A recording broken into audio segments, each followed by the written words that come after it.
ओम गणेशाय नमः। ओम नमः शिवाय। मैं निखिल ज्योतिष आचार्य आप सभी का मेरे चैनल पर पुनः स्वागत करता हूं। आशा करता हूं कि आप सभी स्वस्थ होंगे। महादेव की कृपा आप सभी पर सदैव बनी रहे। ये वीडियो धनु यानी कि सजिटेरियस के लिए बहुत विशेष है, क्योंकि वीडियो है केतु महाराज के राशि परिवर्तन के बारे में। केतु राशि परिवर्तन ऑलरेडी कर चुके हैं। 18 मई को वो आपके 10वें भाव को छोड़कर आपके 9वें भाव में प्रवेश कर चुके हैं। उल्टे चलते हैं, वक्र चलते हैं, सदैव वक्र उनकी चाल होती है, इसलिए वो आगे जाने की बजाय पीछे की तरफ चलते हैं। केतु की जब हम बात करते हैं तो केतु सूक्ष्मता है। जहाँ राहु एकदम बृहत लेवल पर चीज़ें हैं, मैक्रो लेवल पर चीज़ें हैं, वहीं पर जब हम चीज़ों के माइक्रो लेवल पर आते हैं तो वहाँ पर केतु कहीं ना कहीं प्रधान होते हैं, उनका प्रभाव सबसे ज़्यादा होता है। एकदम विपरीत प्रकार के ग्रह हैं राहु और केतु। कभी कभी लोग ये बोल देते हैं कि राहु केतु एक प्रकार के ग्रह हैं, जो कि टोटली गलत चीज़ है। राहु और केतु के स्वभाव, प्रकार, कारकत्व एकदम विभिन्न है। जहाँ राहु अटैचमेंट है वहीं केतु डिटैचमेंट है। जहाँ राहु भोग है वहीं केतु योग है। अब वो योग कौन सा वाला? वो आसनों वाला नहीं, वो योग जो हमें ईश्वर से मिलाता है। योग केवल आसन नहीं होते, अष्टांग योग होते हैं जो परमात्मा की तरफ लेके जाता है। तो ये केतु कहीं ना कहीं परमात्मा से कनेक्ट करने वाला ग्रह है।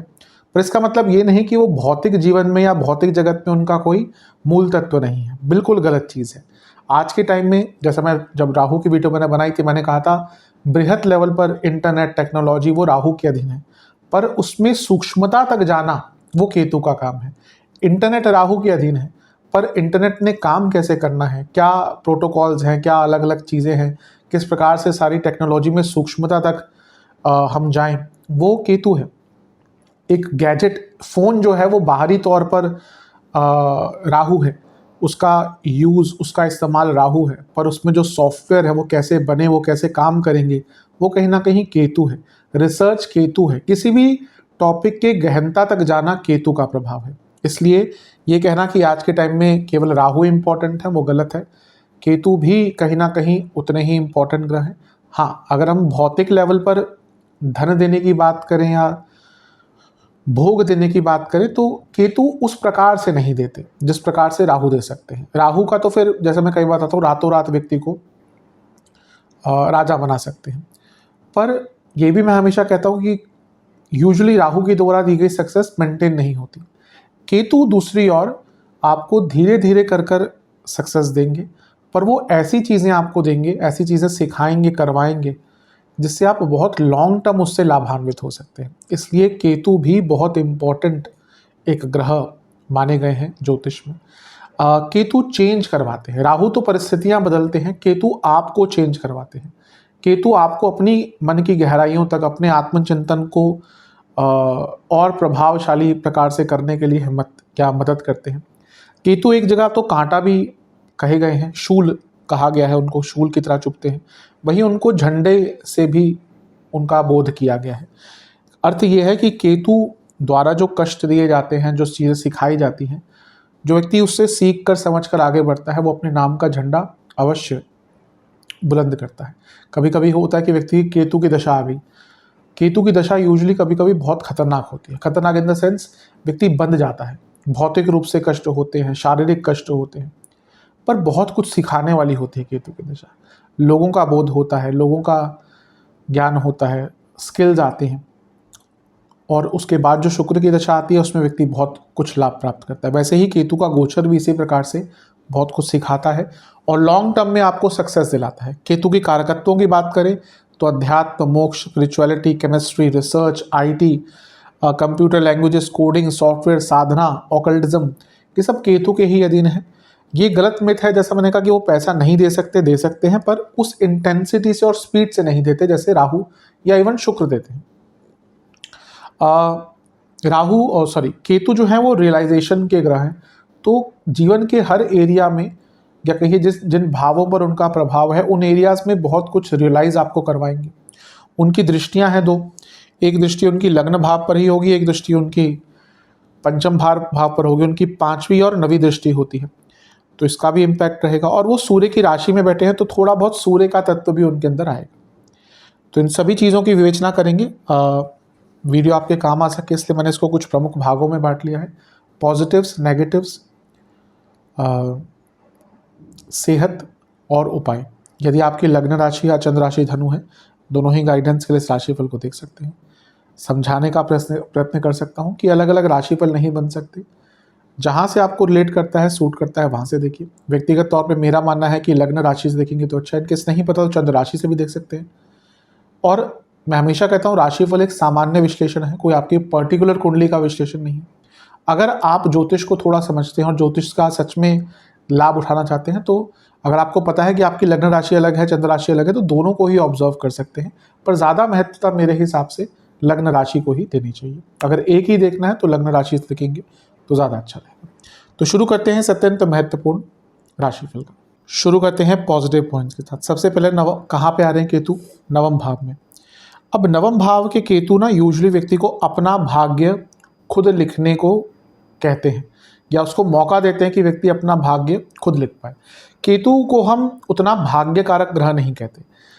केतु कहीं ना कहीं भाग्य अवरोधक होते हैं। मैं जब नेगेटिव्स पे आऊँगा तो उसकी चर्चा थोड़ी सी करूँगा, लेकिन ये नहीं कि वो सक्सेस नहीं दिला सकते। यहाँ पे व्यक्ति को ना अपनी पटकथा खुद लिखने का मौका केतु देते हैं कि भाई तू भाग्य पे डिपेंडेंट मत रहे, तेरे पास जो ज्ञान है, जो तूने सीखा है, उसके दम पर अपना लेखा जोखा, अपना आने वाला समय खुद तय कर सकता है।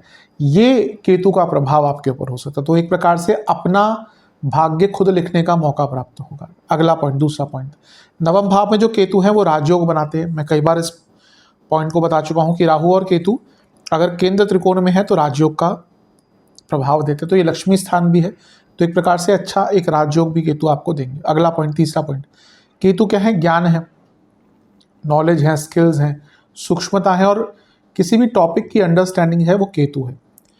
और नवम भाव क्या है? भाग्य है। तो ये कॉम्बिनेशन कितना अच्छा है। अब जैसे मैंने कहा कि केतु नवम भाव में कोई ऐसा नहीं कि एकदम भाग्य कारक बन जाएंगे, पर नवम भाव का अपना कारकत्व भी तो है ही ना। ऐसा तो नहीं कह सकते कि नवम भाव अपना प्रभाव ही नहीं देगा।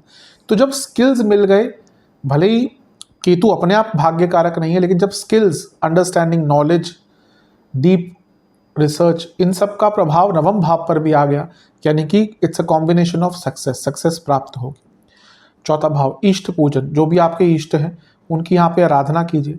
एक बहुत अच्छा कनेक्शन उनसे आपका बन पाएगा और बहुत अच्छा प्रभाव भी कहीं ना कहीं आपको उनकी साधना का, उनकी पूजा का अपने जीवन पर देखने को मिलेगा। इष्ट कई प्रकार से निकाले जाते हैं, ऐसा नहीं कि पंचम भाव के द्वारा ही इष्ट देखे जाते हैं। कुंडली के हिसाब से भी इष्ट होते हैं और कभी कभी होता है व्यक्ति का एक अपने आत्मीय तौर पर से भी किसी से कनेक्शन बहुत स्ट्रांग होता है कि भाई घर में सब कृष्ण जी की पूजा कर रहे हैं, वैष्णव हैं, लेकिन एक व्यक्ति है उसको शैव परंपरा से या फिर महादेव से बहुत कनेक्शन है, तो वो होता है। वो भी, उसमें भी कई योग होते हैं, कुंडली में ही दिख जाता है। अगर 1, 5, 9 में राहु, सूर्य, मंगल, बृहस्पति, इनका ज़्यादा प्रभाव है तो ऐसा व्यक्ति शैव परंपरा या फिर महादेव का बहुत बड़ा भक्त होता है। इसमें कई कॉम्बिनेशन में जाता है, इसमें शुक्र आ जाते हैं तो देवी आराधना होती है, राहु का ज़्यादा प्रभाव होता है तो तंत्रोक्त आराधनाएं होती है। पर इन अ वे अगर आपको अपने इष्ट पता है या आपका किसी से बहुत कनेक्शन है, उनकी आराधना कीजिए, बहुत उसका लाभ प्राप्त होता है। यहाँ पे 5वां पॉइंट, पितृ पूजन। पितरों के लिए अगले 1.5 साल में जब समय मिले दान कीजिए, जब समय मिले उनके लिए कुछ अनुष्ठान करवाइए। कभी भी गया आदि या इन जगहों पर जाने का मौका मिले, दान करके आइए, पूजन करके आइए। जो भी कर्म होते हैं वहाँ पे पंडित जी करवाते हैं, करके आइए। अब 1.5 साल का टाइम है, इसमें 2 बार आपको जो श्राद्ध का समय आता है, जो मैं शारदीय वाले बात कर रहा हूँ, जो शारदीय नवरात्रों से पहले आता है, इसमें 2 बार आपको करने का मौका मिलेगा। तो एकदम खुले मन से अपने पितरों का पूजन कीजिए। हर अमावस्या पे पितरों के लिए दान कर सकते हैं। इससे क्या होता है, अगर कुंडली में पितृदोष है तो वो भी कम होता है और वैसे भी पितरों का खुश रहना जीवन में आगे लेकर जाता ही है। पितर अगर खुश हैं तो व्यक्ति अवश्य बहुत आगे बढ़ता है। 6वां पॉइंट, हायर स्टडीज़ और रिसर्च। नवम भाव हायर स्टडीज़ का है, केतु रिसर्च के कारक है। तो हायर स्टडीज़ करते हैं, करना चाहते हैं, आगे बढ़ना चाहते हैं, रिसर्च करना चाहते हैं, बहुत अच्छा टाइम है। 7वां पॉइंट, अध्यात्म और धर्म का कॉम्बिनेशन है। मैं कई बार बताता हूँ ये दोनों चीज़ें सेम नहीं है। हाँ, कई जगह मिलती हैं, कई जगह बिखरती हैं, अलग हो जाती हैं। हो सकता है व्यक्ति आध्यात्मिक बहुत हो लेकिन वो पूजा पाठ बिल्कुल ना करे। हो सकता है व्यक्ति पूजा पाठ बहुत करता है लेकिन उसका अध्यात्म कनेक्शन नहीं है। कई लोग होते हैं पूजा पाठ करते रहेंगे 2-2 घंटे लेकिन ईश्वर से कनेक्ट नहीं कर पाते। लेकिन यहाँ पे कॉम्बिनेशन है, यहाँ पे दोनों चीज़ें मिल रही हैं क्योंकि धर्म भाव नवम है, अध्यात्म के कारक केतु हैं, तो धर्म और अध्यात्म का अनूठा संगम यहाँ पर आपको देखने को मिलेगा। अगला पॉइंट, 8वां पॉइंट, गुरु की खोज। मैं ये नहीं कह रहा गुरु मिल जाएंगे क्योंकि गुरु मिलना बहुत मुश्किल चीज़ है आज के टाइम में, लेकिन गुरु की खोज कहीं ना कहीं हो सकती। कोई आपके अंदर ना एक प्यास जागेगी कि हाँ मुझे कोई व्यक्ति चाहिए जो मुझे सिखाए, जो मुझे समझाए। कई बार होता है कि व्यक्ति आध्यात्म के रूप में, बाकी चीज़ों के रूप में आगे बढ़ना चाहता है लेकिन कोई गुरु की प्राप्ति नहीं होती। तो यहाँ पे आपको ना हो सकता है अभी ना मिले गुरु, आने वाले टाइम में कोई प्राप्त हो जाए, पर वो खोज कि भाई किस डायरेक्शन में ढूंढूं, कहाँ जाके सर्च करूं। तो क्योंकि देखिए सत्यता यह है, कलयुग है, ना ही गुरु वैसे रहे ना चेले वैसे रहे, यानी कि ना गुरु वैसे है ना शिष्य वैसे है। गुरु परंपरा में भी कई प्रकार की दीक्षाएं हैं। तो आज के टाइम में तामसिक दीक्षा यानी कि जो धन के रूप में ही होती है वही चलती है। पहले होता था सात्विक दीक्षाएं। दीक्षा के भी 3 कर्म बताए गए, सात्विक, राजसिक और तामसिक। तो पहले क्या होता, सात्विक दीक्षा कि पहले गुरु परीक्षण लेता था। आज के टाइम में किसके पास इतना टाइम है, वो तो सीधा जाएंगे, भाई बताओ इतनी दक्षिणा है, हम आप सिखा सकते तो कुछ सिखाओ। ऐसे भी लोग गुरु ढूंढते हैं। भाई हमें इतना भी वेट नहीं है कि गुरु से बात करें, सीखें, समझने की कोशिश करें कि क्या वो ऑफर करते हैं। तो इसलिए समय बदल रहा है, इसलिए मैंने कहा ना एकदम ऐसा गुरु मिलना जो पूर्ण पारंगत है वो बहुत मुश्किल है। पर हाँ, यहाँ पे एक खोज हो सकती है कि आपको कोई ऐसा व्यक्ति मिल सकता है जो जीवन में राह दिखाएगा। 9वां पॉइंट, जिसके पास कोई स्किल्स होंगी ना। मैंने शुरू में कहा था कि मे भी भाग्य, बहुत ज़्यादा भाग्य का साथ केतु नहीं देते, लेकिन बार बार कहूँगा ये नहीं भूलना चाहिए कि नवम भाव है। अगर आप ऐसे व्यक्ति हैं जिनके पास कोई बहुत अच्छी नॉलेज है, स्किल है, जो आपने एक्वायर की है थ्रू आउट योर लाइफ, अभी की बात नहीं करूँगा, यहाँ पे तो नई चीज़ें सीखेंगी, बट थ्रू आउट लाइफ आपने एक्सपीरियंस, स्किल्स, नॉलेज, विद्याएं अर्जित करी हैं, ये वो टाइम है आपको उसका लाभ मिलेगा। कि अब जैसे यहाँ पे बृहस्पति आते हैं, ठीक है, तो व्यक्ति का भाग्य इतना चमक जाता है ना कि वो कुछ ना भी करे, ना भी कुछ किया हो, उसको भी बहुत कुछ प्राप्त होगा। मैंने शुरू में तभी कहा कि केतु ऐसा नहीं कि भाग्य अवरोधक पूरा बन जाएंगे, पर अगर कोई व्यक्ति स्किलफुल है, उसके पास नॉलेज है, उसने काम किया है, सीखा है, चीज़ों को समझा है गहराई तक, यहाँ पर उसको उसका अच्छा रिजल्ट मिलेगा।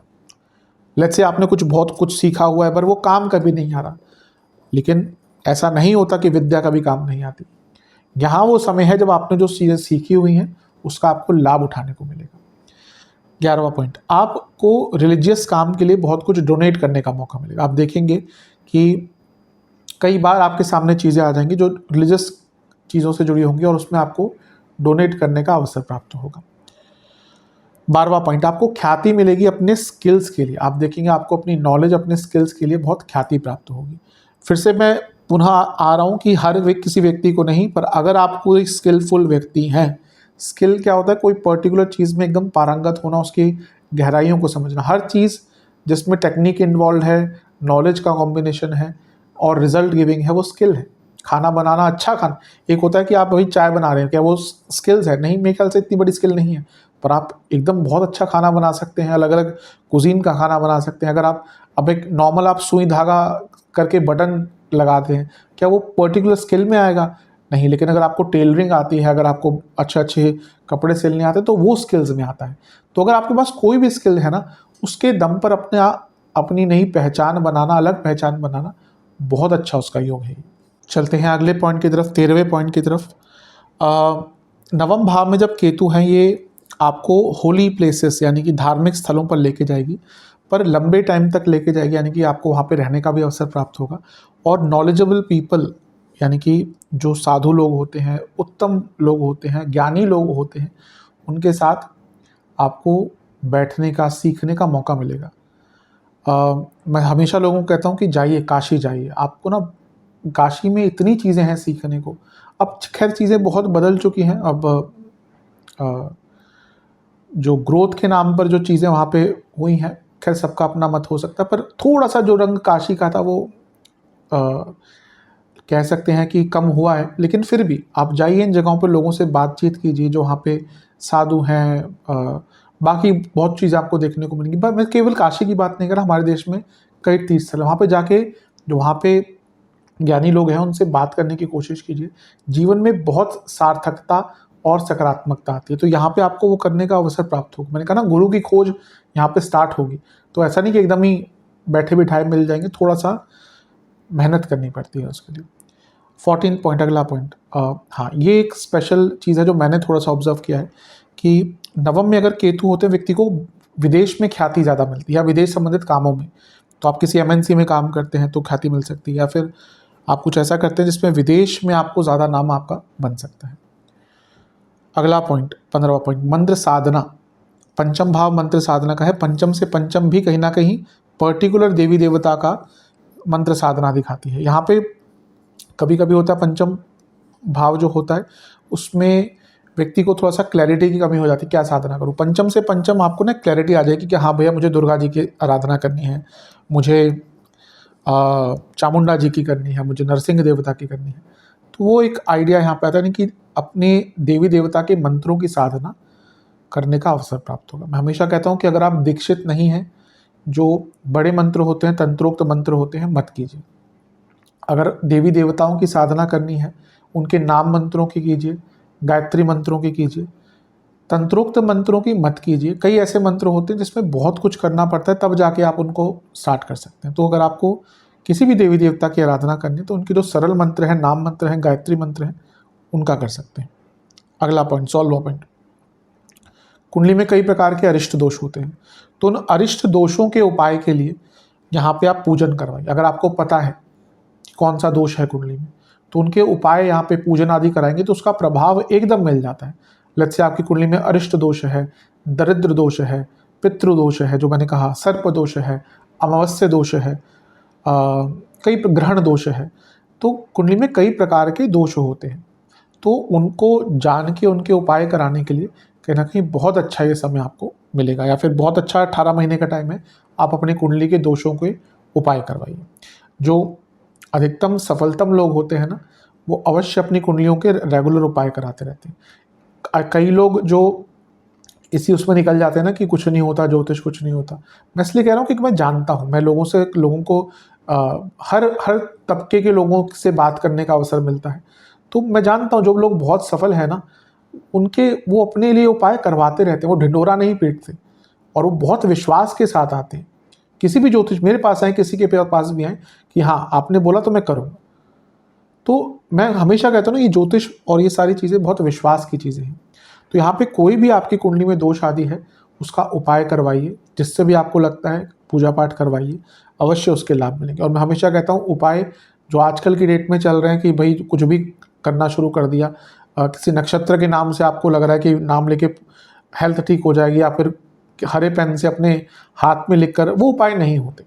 उपाय की श्रेणी होती है, कुछ सरल उपाय होते हैं, कुछ ऐसे होते हैं जो आप किसी पंडित जी आदि से उनसे उपाय पूरा पूजा पाठ करवाइए, उसका बहुत लाभ आपको प्राप्त होगा। अगला पॉइंट, यहाँ पे 17वां पॉइंट है कि कभी कभी ना ऐसे व्यक्ति का विदेश में भाग्योदय हो जाता है। अगर आप ऑलरेडी विदेश में रह रहे हैं ना, तो आपका भाग्य उदय हो सकता है। और कभी कभी विदेशियों के द्वारा, यानी कि आपको कोई ऐसा मौका मिल जाएगा जिसमें आपको विदेश से संबंधित काम करने का, मैंने नाम की बात करी, यहाँ पे काम की बात भी कर रहा हूँ, कि काम भी आपको करने का मौका मिलेगा विदेश से, और उसमें ज़्यादा लाभ मिलेगा। 18वां पॉइंट, अननेचुरल कंसीविंग, बहुत इंपॉर्टेंट है। अगर आप ऐसे श्रेणी में हैं कि आप नेचुरली कंसीव नहीं कर सकते, नहीं कर पा रहे, नहीं हो पा रही, तो ये जो केतु हैं, ये अननेचुरल कंसीविंग करने का अवसर आपको प्राप्त करवाएंगे, क्योंकि पंचम से पंचम में है, पंचम को देख भी रहे हैं। अगला पॉइंट, कुल देवी देवता की साधना या उनके मंदिर जाना। मैं हमेशा, कई बार कुंडली में ऐसे दोष होते हैं, मैं कंसल्टेशन के द्वारा बताता हूँ, के दौरान बताता हूँ कि आप अपने कुल देवी देवता के पास जाइए। कई लोगों को पता होता है लेकिन जाते नहीं हैं, बहुत इंपॉर्टेंट है ये। कुल देवी, कुल देवता, क्षेत्रपाल, कई लोगों को पता ही नहीं होता। कभी भी आप गांव में जाएंगे, वहाँ पे क्षेत्रपाल होते हैं, उनके मंदिर छोटे से होते हैं। अब ये हो रहा है कि धीरे धीरे करके चीज़ें खत्म हो रही हैं, क्योंकि पहले की जनरेशन को पता होता था, अब लोग शहरों की तरफ आ गए, तो ना लोग जाते हैं, एक हॉलीडे डेस्टिनेशन होता है उनका घर अपना, और कभी कभी तो होता है 3-3-4 साल नहीं जाते। उसके कारण क्या होता है कि कुल देवी देवता कभी कभी रुष्ट भी होते हैं, क्योंकि कुल देवी हैं, कुल देवता हैं, यानी कि आपका कुल वहाँ से है। तो यहाँ पर आप अपने कुल देवी देवता को जानने की कोशिश कीजिए और उनके यहाँ पे जाकर पूजन करके आइए। साल में एटलीस्ट एक बार जाना ही चाहिए अपने कुल देवी देवता के पास। 20वां पॉइंट, मोक्ष का रास्ता। मैं मोक्ष नहीं कह रहा और हमेशा कहता हूँ मोक्ष कोई छोटी मोटी चीज़ नहीं है, लेकिन मोक्ष का रास्ता प्राप्त होता है। एक रास्ता दिख जाता है कि हाँ, इस पर चलकर हम अंततः मोक्ष तक पहुंच सकते हैं। तो ये भी बहुत इंपॉर्टेंट चीज़ है। 21वां पॉइंट, करियर की तरफ चलते हैं। करियर के लिए केतु का प्रभाव में भी डायरेक्टली बहुत ना हो, लेकिन इनडायरेक्टली बहुत है।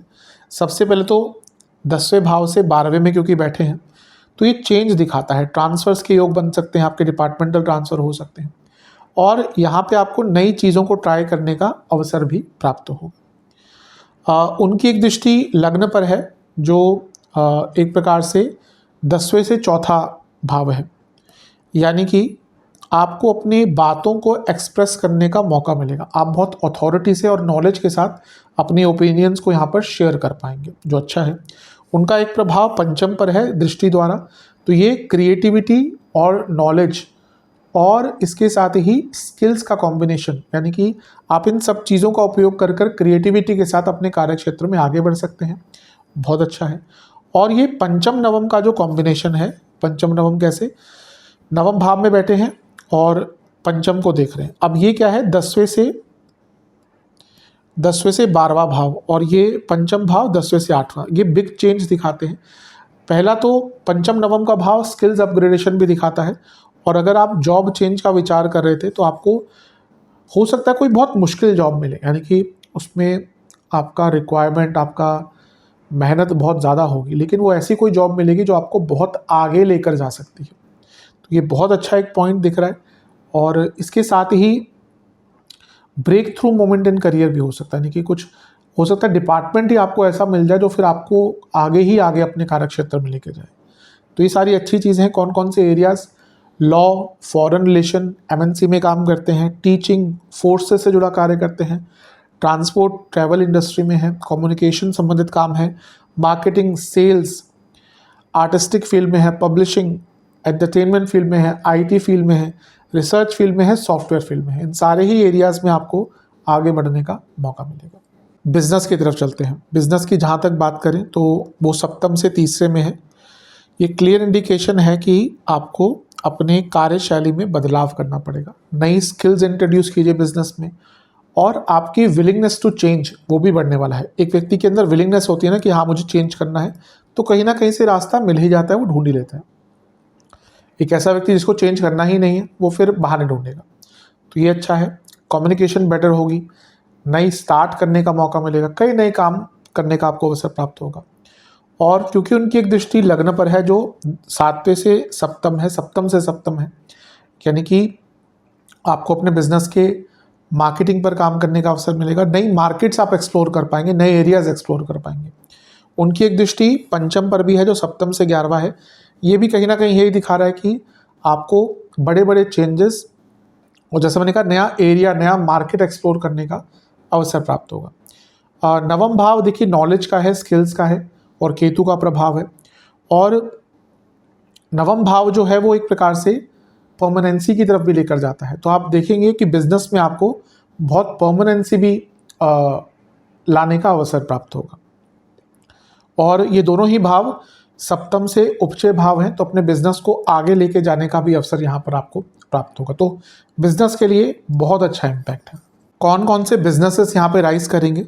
अगर आप कोई रिलीजियस काम करते हैं, रिलीजन से जुड़ा कोई बिजनेस करते हैं, education, e commerce, software, digital media, digital marketing, cyber security, pharma, medical industry, कोई भी digital equipment, human resource, sales, man power, law, foreign trade, इनसे संबंधित कुछ भी काम करते हैं तो बिजनेस आपका बढ़ेगा। अगला पॉइंट, स्टूडेंट्स की तरफ चलते हैं। स्टूडेंट्स के लिए तो बहुत अच्छा है। तो पंचम से पंचम में आ गए तो आत्ममंथन का भी टाइम मिलेगा, रियलाइजेशन का भी टाइम मिलेगा। और क्योंकि पंचम से पंचम में है, पंचम को देख भी रहे हैं, तो रिसर्च का मौका, डीप स्टडीज़ का मौका, हायर स्टडीज़ का मौका। और ये 1-5-9 का जो कनेक्शन है इंडिकेट कर रहा है कि स्टूडेंट बहुत रिस्पॉन्सिबल हो जाएंगे अपने एरियाज़ में, तो बहुत अच्छा प्रभाव। और केतु कहीं ना कहीं कभी कभी मंगल सा रिजल्ट देते हैं, तो ये कंपटीशन के लिए भी उनका पंचम पर प्रभाव बहुत अच्छा है, क्योंकि मंगल भी कंपटीशन में सफलता देते हैं। 24वां पॉइंट, सूर्य की बात करते हैं। अब सूर्य क्या है? प्रकाश है, और केतु सूर्य की ही राशि में बैठे हैं, तो ये धर्म का भाव है। केतु अध्यात्म के कारक हैं, सूर्य धार्मिक ज्ञान के कारक है, नवम भाव धर्म धार्मिक ज्ञान का कारक है। आप देखेंगे कि आपका ना शास्त्रों के प्रति बहुत इंटरेस्ट बढ़ेगा। आप में से कई लोग कई प्रकार के शास्त्र यहाँ पर पढ़ना शुरू कर देंगे और अपने धर्म के प्रति, अध्यात्म के प्रति जो नॉलेज है उसको बहुत अपग्रेड कर पाएंगे। तो ये भी बहुत इंपॉर्टेंट चीज़ है। अब केतु महाराज की दृष्टियों की बात कर लेते हैं। 2 दृष्टियाँ उनकी होती है, एक रहेगी लग्न भाव पर, एक रहेगी पंचम भाव पर। लग्न की बात करते हैं, अध्यात्म बढ़ेगा, कोई डाउट नहीं है इसमें। अंडरस्टैंडिंग बढ़ेगी कि आपको रिक्वायरमेंट क्या है। कभी कभी क्या होता है ना, हमें पता ही नहीं चलता कि हमें क्या क्या चाहिए बहुत कुछ, लेकिन क्या क्या चाहिए, रियल में क्या क्या चाहिए। केतु कहीं ना कहीं आकर वो चीज़ आपको बताते हैं। केतु आपको ये बोलते हैं कि भैया ये 100 चीज़ें नहीं चाहिए, ये 15 चीज़ें प्राप्त कर लो, जीवन बहुत अच्छा रहेगा। कोई भी व्यक्ति जिसके पास बहुत कुछ है लेकिन वो कंटेंट नहीं है, और ऐसा व्यक्ति जिसके पास कम चीज़ें लेकिन वो कंटेंट है, आप देखिए ना, ज़्यादा खुश हमेशा वही व्यक्ति रहेगा जिसके पास कम चीज़ें लेकिन वो कंटेंट है। कंटेंटमेंट अपने आप में एक बहुत बड़ी सफलता होती है, जो बहुत आज के टाइम में हम लोगों में नहीं आ पाती। और भी चाहिए, और भी चाहिए, और भी चाहिए, करते करते करते कब 30 से 35, 35 से 60, 60 से फिर निकल लेते हैं और बस चाहिए चाहिए ही चला रहता है। कंटेंटमेंट कि भाई इतना काफ़ी है बहुत इंपॉर्टेंट होती है, और ये रियलाइजेशन केतु ही करवाते हैं। आध्यात्मिक ज्ञान बहुत बढ़ाएंगे, आत्ममंथन करवाएंगे कि भाई देखो, सीखो, अपने अंदर झांको, ये केतु ही करवा सकते हैं और शनि करवा सकते हैं। बहुत एक इंपॉर्टेंट पॉइंट है, नो योर लिमिटेशन। जिस व्यक्ति को अपनी लिमिटेशन पता हो गई ना, वो ही सफल बनता है। आप कई लोगों को देख लीजिए, क्रिकेटर्स को देख लीजिए, कई ऐसे क्रिकेटर्स आते हैं जो बहुत टैलेंटेड होते हैं, ये भी कर लेंगे, वो भी कर लेंगे, फील्डिंग भी अच्छी करते हैं, बैटिंग भी, लेकिन कभी कभी वो लोग बहुत आगे नहीं पहुंच पाते। और एक व्यक्ति जिसको पता है कि भाई मेरी लिमिटेशन ये है, वो फिर कंसिस्टेंसी के साथ बहुत आगे बढ़ जाता है। तो ये लिमिटेशन जो है ना, ये आपको पता होना अपनी कि भाई मेरी ये लिमिटेशन है, वो भी सफलता का एक सूत्र होता है। स्किल्स और नॉलेज बढ़ेंगी, इसमें दोबारा मैं ज़्यादा गहनता से जाऊँगा नहीं। उनका पंचम पर प्रभाव, मैंने मंत्र साधना की बात करी थी, बहुत ज़्यादा अच्छा समय है। एजुकेशन के लिए बहुत अच्छा समय है, क्रिएटिविटी, बहुत कुछ नया, नए नए टॉपिक्स जीवन में, केवल मैं स्टडीज़ की बात नहीं कर रहा, जीवन में बहुत कुछ नया सीखने को मिलेगा। एक नया पॉइंट ऑफ व्यू आपका बदलेगा, अपने ऊपर विश्वास बढ़ेगा, लर्निंग कैपेसिटी बढ़ेगी, और रिसर्च का जो एटीट्यूड है वो आ जाएगा कि हाँ, हर चीज़ में गहनता तक जाकर समझना है, सीखना है। अगला पॉइंट, राहु जो है वो केतु जो है वो अष्टम से दूसरे भाव में है। कोई एंसेस्ट्रल प्रॉपर्टी का इशू चल रहा था, उसको सॉल्व करने का टाइम है। राहु जो है वो 10वें से 12वें में है। ट्रांसफ़र, अगर कोई बहुत लॉन्ग टर्म से आप ट्रांसफ़र चाहते थे, नहीं हो पा रही थी, ये मौका है। राहु जो है वो 11वें से 11वें में है। इनकम को चेंज करने का, इनकम के सोर्स को चेंज करने का अवसर मिलेगा। राहु जो है वो 12वें से केंद्र या 10वें में है, तो विदेश में कोई सडन अपॉर्चुनिटी मिल सकती है। राहु जो है वो दूसरे से अष्टम में है, तो अगर कोई पैसा फंसा हुआ था, रुका हुआ था, उसको प्राप्त करने का, कॉम्प्रोमाइज़ करने का मौका मिलेगा, और इन्वेस्टमेंट के नए अवसर प्राप्त होंगे। राहु तीसरे से सप्तम में है, अपनी खुद की स्किल्स पर भरोसा बढ़ेगा। राहु चौथे से छठे में है, तो एक प्रकार चौथे से छठे में है, यानी कि कोई प्रॉपर्टी का फंसा हुआ केस चल रहा था, वो सॉल्व हो सकता है। और राहु पंचम से पंचम में है। ये मेडिटेशन के लिए बहुत अच्छा टाइम है। अगर आप सीखना चाहते हैं, मेडिटेशन करना चाहते हैं, कई व्यक्ति सोचते हैं लेकिन कर नहीं पाते। मैंने कहा ना कि अगर आप मेडिटेशन करने बैठेंगे ना, कई लोग सोचते हैं हम करेंगे आधे घंटे की मेडिटेशन, यकीन मानिए 2 मिनट मेडिटेशन करना भी मुश्किल हो जाता है। 2 मिनट के बाद लगता है अरे 10 मिनट हो गए, देखता हूँ कितना, और घड़ी देखेंगे तो लगेगा 2 मिनट ही हुए। या पता चलेगा 2 मिनट ही हुए। तो यहाँ पे वो टाइम है जब आपके अंदर एक स्थिरता आएगी मानसिक रूप से कि आप मेडिटेशन आदि कर सकते हैं। अब चलते हैं नेगेटिव चीज़ों की तरफ। सबसे पहला, पिताजी की सेहत के लिए अच्छा नहीं होता। नवम की केतु पिताजी की सेहत के लिए बिल्कुल अच्छे नहीं है, उनका ध्यान दीजिएगा। दूसरा पॉइंट, बॉसेस से संबंध बिगड़ते हैं। बॉसेस से कॉन्टिन्यूस आर्ग्यूमेंट्स चलती रहेंगी, जो आपके इमीडिएट बॉसेस हैं। तीसरा पॉइंट, जैसे मैंने कहा था कि भाग्य अवरोधक होते हैं। कोई भी चीज़ बहुत आराम से नहीं प्राप्त होगी, क्योंकि जब भाग्य में थोड़ा सा अवरोध आता है तो बनते बनते काम बिगड़ते हैं, डिले होते हैं। तो वैसा ही आपको देखने को मिलेगा। भाई बहन को कष्ट, भाई बहन से संबंध खराब, और भाई और बहनों की तबीयत भी खराब, ये सारे ही योग यहाँ पर केतु बनाते हैं। अगला पॉइंट, अपने ही धन की प्राप्ति में बाधाएं। अब यहाँ पे क्या होगा, लेट्स से कि आप जॉब करते हैं, आपने अच्छा काम किया, इंसेंटिव भी बन गया, आपका परफॉर्मेंस बोनस भी बन गया, कोई और एडिशनल पैसा है, लेकिन वो कंपनी बोलेगी हम अभी नहीं देंगे, 2 महीने बाद देंगे, हमारी कोई पॉलिसी है या कुछ है डिपार्टमेंटल या कोई मैनेजमेंट का डिसीजन है। तो यहाँ पे क्या होगा ना, अपने ही काम में आपको या अपने ही पैसे को प्राप्त करने में थोड़ी सी बाधाएं, रुकावटें आएंगी। कंपनी बोलेगी कि हम अभी नहीं दे रहे, हम ईयर के साथ बाद में आपको दे देंगे। तो होता है कि इमीडिएट पेमेंट्स नहीं आते। अगर आपका अपना बिजनेस है, सब काम हो गया, आपका जो व्यक्ति है जिससे आपको पैसा लेना, वो बोलेगा कि भाई अभी तो मैं इतना ही दे सकता हूँ, आप तो काम करते रहते हैं, थोड़ा बाद में ले लेना।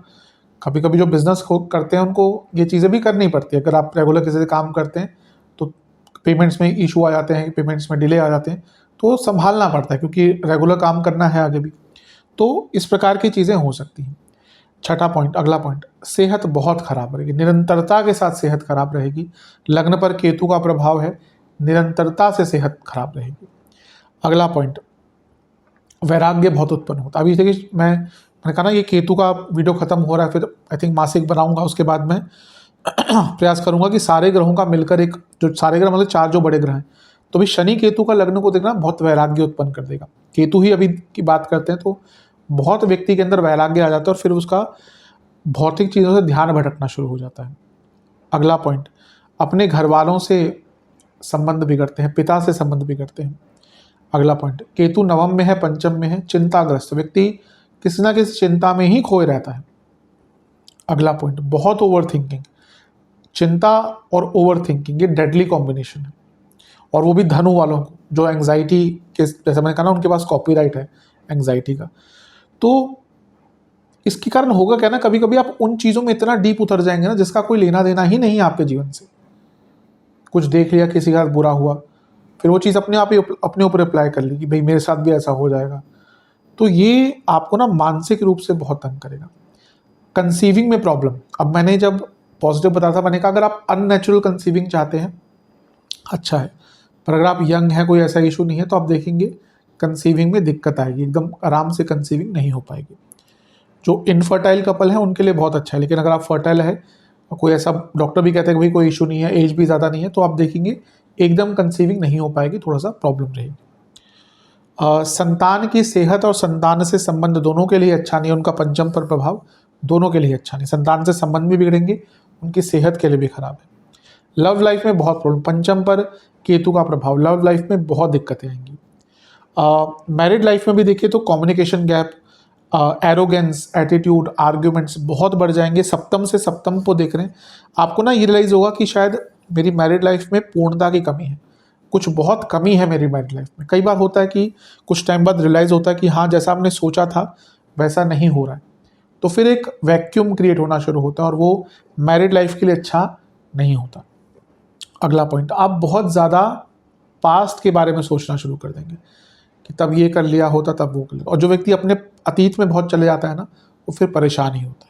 चलते हैं सेहत की तरफ। एक चीज़ आप कॉन्स्टेंटली देखेंगे कि आपके ना शरीर में और बाहू में, ये बाहू दर्द का कारक, यानी कि आपके बाजुओं में दर्द रहेगा, आपके आर्म्स में, शोल्डर के एरिया में हमेशा, और पूरे शरीर में भी रहेगा, लेकिन पर्टिकुलरली आपके आर्म्स, शोल्डर, हाथों का जो ये सब पूरा एरिया है ना, इसमें बहुत दर्द रहा करेगा। अब पेट के भयंकर रोग होंगे, एंग्जाइटी तो इतनी बढ़ने वाली है कि परेशानी होगी। सर्जरीज के कारक बन जाते हैं, तो हो सकता है कोई सर्जरी करानी पड़े। आप टाल रहे थे कोई सर्जरी, क्योंकि सर्जरी मेरे ख्याल से लास्ट ऑप्शन ही होना चाहिए। कोई भी सर्जरी हो, छोटी से छोटी, उसमें कॉम्प्लिकेशंस आ सकते हैं, लेकिन एक अनकंफर्टेबल फीलिंग होती है, तो जहाँ तक टाल सकते हैं, डॉक्टर्स भी कहते हैं कि भाई लास्ट ऑप्शन ही होना चाहिए। खैर आजकल तो कभी कभी डॉक्टर सीधा ही रेकमेंड कर देते हैं, क्योंकि मेडिकल फील्ड में भी एक प्रकार से कॉर्पोरेटाइजेशन हो चुका है। पहले होता था कि छोटी सी कोई चीज़ है, डॉक्टर कहते हैं देख लेंगे 2-1.5 साल बाद। आजकल तो सीधा ही सर्जरी कि नहीं कराओगे तो, खैर कह नहीं सकते हर चीज़ में ही कॉर्पोरेटाइजेशन आ चुका है, लेकिन थोड़ा सा ध्यानपूर्वक इन सब चीज़ों में आगे बढ़ना चाहिए। जोड़ों का दर्द बहुत रहेगा, सियाटिका की प्रॉब्लम बहुत तंग करेगी, माइग्रेन की अगर प्रॉब्लम है, बहुत परेशानी होने वाली। जिसको माइग्रेन होता है ना, वो कष्ट वही व्यक्ति समझ सकता है, क्योंकि अब हमें भी कभी कभी सर दर्द होता है तो माइग्रेन नहीं होता, कभी कभी रियल इस साल में एक बार हो गया, हम परेशान हो जाते हैं। माइग्रेन तो एक ऐसी चीज़ है कि व्यक्ति को बहुत तंग करती है, मतलब कि अगर आपके सर में ही और अलग सा पेन होना शुरू हो गया, क्या ही काम कर पाएंगे।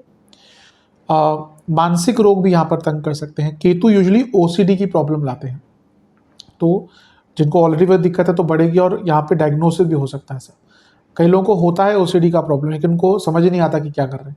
10 बार लॉक बंद करेंगे, फिर देखेंगे किया है कि नहीं किया, 10 बार हाथ धोंगे। तो ये ऐसा नहीं कि इस पर इसका मजाक उड़ाना चाहिए, एक प्रॉब्लम है, इसको वैसे ही एड्रेस करना चाहिए। बोन्स की प्रॉब्लम, न्यूट्रिशनल डेफिशिएंसीज बहुत रहेंगी, हार्ट की प्रॉब्लम होने की संभावना बहुत बढ़ जाती है यहाँ पर। इसके साथ ही आपको इंटेस्टाइन की प्रॉब्लम, कोलन की प्रॉब्लम सॉरी, और एपेंडिसाइटिस, इस प्रकार के रोग जो हैं वो तंग कर सकते हैं। उपाय की बात करते हैं, 3 उपाय हैं, कब कब कितने बार करने हैं बताता चलूँगा। जो इंडिया में है बहुत आराम से कर सकते हैं, जो विदेश में है इंडिया में किसी को बोलकर करवा सकते हैं। अगर आप के आसपास मंदिर है, कहीं विदेश में जगहें हैं जहाँ पर सब कुछ अवेलेबल है, वहाँ पे कर सकते हैं, वरना आप किसी को इंडिया में बोलकर अपने नाम से करवा सकते हैं। पहला उपाय 4 बुधवार का है, 4 बुधवार करना है। गणेश जी का उपाय है, आपको एक पात्र में दूध, चंदन का पाउडर, कोई भी पाउडर ले सकते हैं, सफ़ेद लाल चंदन का पाउडर, सफ़ेद तिल, ये सब मिलाना है, और शहद, दूध, शहद, सफ़ेद तिल और चंदन का पाउडर, इससे अभिषेक करना है गणेश जी का। फिर जलाभिषेक करना है, दुर्वा अर्पण करने हैं, चंदन का तिलक लगाना है, पुष्प अर्पण करने हैं, और मोदक का भोग लगाना है या लड्डुओं का, और घर में बनी किसी भी मिठाई जो गुड़ की बनी हो, गुड़ की खीर हो गई, गुड़ का हलवा हो गया, गुड़ का उपयोग अवश्य होना चाहिए उसमें। तो वैसे तो शास्त्रोक्त है कि गन्ने के रस से कोई व्यंजन बनाते हैं कुछ लोग, पर उसमें ये होता है कि हाँ, अगर आपको नहीं ज़्यादा बनाना आता तो फिर गुड़ का उपयोग कर लीजिए। वैसे एक गन्ने की खीर बनती है बहुत अच्छी, गन्ने के रस की, तो खैर सबको आती नहीं, लेकिन गणेश पुराण में कहीं ना कहीं उसका वर्णन है, तो आप चाहें तो गुड़ का उपयोग कर सकते हैं। तो ये सब कर लिया, और उसके बाद ओम लंबोदराय नमः मंत्र का 108 बार जाप करना है, और एक घी का दिया भी अर्पण करना है गणेश जी को। तो ये उपाय करेंगे 4 बुधवार लगातार। अगला उपाय 2 अमावस्या का है, आपको एक पात्र में दूध, सफ़ेद तिल, काले तिल, जौ, पीली सरसों, ये मिलाकर महादेव का अभिषेक करना है, शिवलिंग का, फिर पानी से अभिषेक करना है, और ओम नंदीश्वराय नमः मंत्र का 108 बार जाप करना है। 4 प्रकार के फल, 4 प्रकार की मिठाइयों का भोग लगाना है महादेव को।